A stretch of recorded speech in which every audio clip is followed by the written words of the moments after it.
عليكم ورحمة الله وبركاته.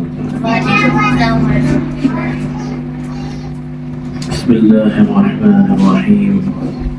حدثنا أبو اليمان الحكم بن نافع قال أخبرنا شعيب عن الزهري قال أخبرني عبيد الله بن عبد الله بن عتبة بن مسعود أن عبد الله بن عباس أخبره أن أبا سفيان بن حرب أخبره أن هرقل أرسل إليه في ركب من قريش وكانوا تجارا بالشام في المدة التي كان رسول الله صلى الله عليه وسلم مات فيها أبا سفيان وكفار قريش فأتوه وهم بإيلياء فدعاهم في مجلسه وحوله عظماء الروم ثم دعاهم ودعا ترجمانه فقال أيكم أقرب نسبا بهذا الرجل الذي يزعم أنه